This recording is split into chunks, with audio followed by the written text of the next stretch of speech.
Kebiasaan adalah bagian yang tidak terpisahkan dari kehidupan manusia. Dalam bab Lingkar Kebiasaan Bagaimana Kebiasaan Bekerja dalam bukunya The Power of Habit, Charles Duhigg menjelaskan dasar ilmiah mengenai bagaimana kebiasaan terbentuk, bagaimana mereka memengaruhi perilaku kita, dan bagaimana kita dapat memahami serta mengubahnya untuk mencapai kehidupan yang lebih baik. Konsep dasar lingkar kebiasaan. Duhigg memulai bab ini dengan menjelaskan konsep inti tentang bagaimana kebiasaan bekerja, yaitu lingkar kebiasaan atau habit loop. Lingkar kebiasaan terdiri dari 3 elemen utama. Pertama, isyarat atau cue. Isyarat adalah pemicu yang memberitahu otak untuk memulai sebuah kebiasaan. Ini bisa berupa hal yang sederhana seperti waktu tertentu, lokasi, emosi, atau interaksi dengan orang lain. Contohnya, saat kita merasa lelah di sore hari, kita mungkin mencari camilan manis.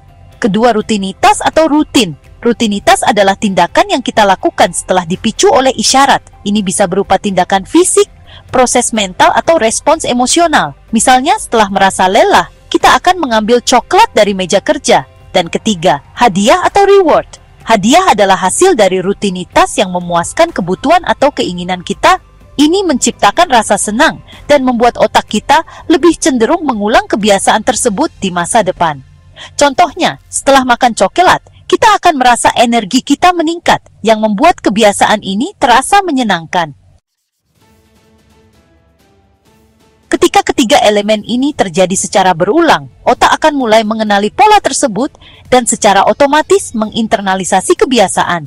Inilah sebabnya kebiasaan seringkali berjalan tanpa memerlukan banyak pemikiran sadar. Duhigg menjelaskan bahwa kebiasaan terbentuk di bagian otak yang disebut ganglia basalis atau basal ganglia. Area ini bertanggung jawab untuk proses otomatis seperti mengemudi, berjalan, atau mengingat pola perilaku tertentu. Ketika kebiasaan baru mulai terbentuk, aktivitas otak lebih intens karena otak sedang belajar. Namun, seiring waktu, kebiasaan menjadi otomatis dan aktivitas otak menurun selama pelaksanaannya. Hal ini memungkinkan otak untuk menghemat energi dan fokus pada tugas yang lebih kompleks. Untuk menggambarkan bagaimana kebiasaan bekerja, Duhigg mengutip penelitian yang dilakukan oleh para ilmuwan di MIT menggunakan tikus. Dalam eksperimen ini, tikus ditempatkan di labirin berbentuk T dengan coklat di salah satu ujungnya. Awalnya tikus mengendus-endus labirin secara acak untuk menemukan coklat. Namun, setelah beberapa kali percobaan, tikus mulai mengenali pola mereka langsung menuju ke tempat coklat berada, begitu mendengar suara klik atau isyarat. Pencitraan otak menunjukkan bahwa pada awalnya, aktivitas otak tikus sangat tinggi saat menjelajahi labirin. Namun, setelah kebiasaan terbentuk, aktivitas otak mereka menurun selama rutinitas berlangsung. Ini menunjukkan bahwa kebiasaan memungkinkan otak untuk berfungsi secara efisien dengan membentuk pola otomatis. Kebiasaan baik versus kebiasaan buruk. Kebiasaan tidak selalu positif.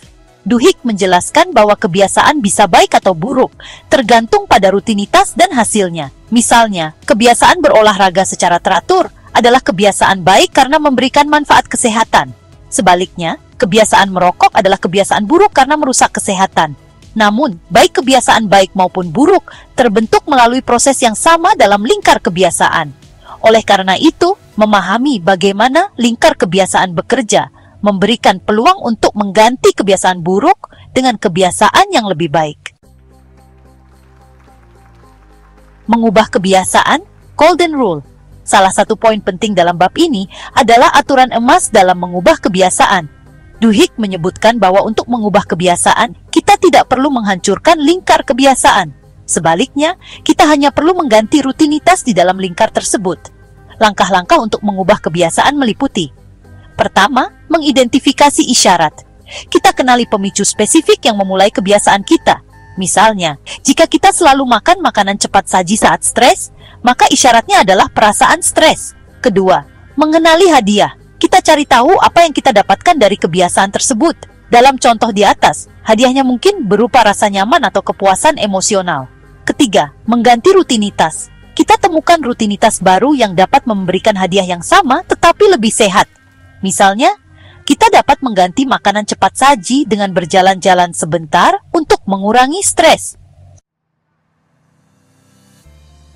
Duhigg memberikan contoh bagaimana kebiasaan ini berhasil dalam berbagai konteks, mulai dari kehidupan individu hingga strategi pemasaran perusahaan besar seperti Procter & Gamble dan Starbucks. Ketika Procter & Gamble P&G pertama kali meluncurkan produk Febreze, penjualannya buruk. Namun, setelah mempelajari kebiasaan konsumen, P&G menemukan bahwa untuk mendorong penggunaan produk, mereka harus memasukkan Febreze ke dalam rutinitas kebersihan rumah tangga. Mereka menciptakan iklan yang menggambarkan Febreze sebagai langkah terakhir dalam rutinitas membersihkan rumah dengan hadiah berupa aroma segar. Strategi ini sukses besar. Starbucks menggunakan lingkar kebiasaan untuk melatih karyawan agar dapat menangani pelanggan yang sulit. Dengan memberikan isyarat, situasi sulit, rutinitas, teknik melayani pelanggan, dan hadiah kepuasan pelanggan, Starbucks menciptakan kebiasaan kerja yang membantu meningkatkan kualitas layanan mereka. Duhigg juga menekankan bahwa meskipun kebiasaan terbentuk secara otomatis, kesadaran memainkan peran penting dalam mengubahnya. Dengan menjadi lebih sadar akan pola kebiasaan kita dapat mulai mengambil langkah-langkah yang lebih terarah untuk menggantinya. Disiplin diperlukan untuk melatih otak agar terbiasa dengan rutinitas baru hingga menjadi otomatis. Selain kebiasaan individu, Duhigg menjelaskan bagaimana kebiasaan dapat membentuk perilaku kolektif dalam kelompok, organisasi, atau masyarakat. Misalnya, budaya organisasi seringkali ditentukan oleh kebiasaan yang telah tertanam dalam cara kerja tim. Mengubah kebiasaan kolektif ini membutuhkan kepemimpinan yang kuat dan fokus pada pola yang diulang dalam skala besar. Jadi, bab lingkar kebiasaan, bagaimana kebiasaan bekerja dalam buku The Power of Habit memberikan wawasan mendalam tentang mekanisme pembentukan kebiasaan dan bagaimana kebiasaan memengaruhi kehidupan kita. Dengan memahami elemen-elemen dasar lingkar kebiasaan, isyarat, rutinitas, dan hadiah, kita dapat mengidentifikasi pola perilaku kita, mengganti kebiasaan buruk dengan yang baik, dan menciptakan perubahan positif dalam kehidupan kita. Charles Duhigg menunjukkan bahwa kekuatan kebiasaan tidak hanya berlaku untuk individu, tetapi juga untuk organisasi dan masyarakat secara keseluruhan.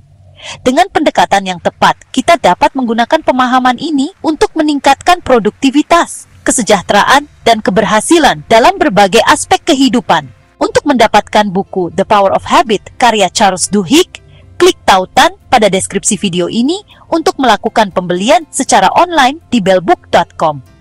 Bellbook.com adalah toko buku online yang sudah berdiri sejak tahun 2009 dan melayani pengiriman ke seluruh wilayah di Indonesia.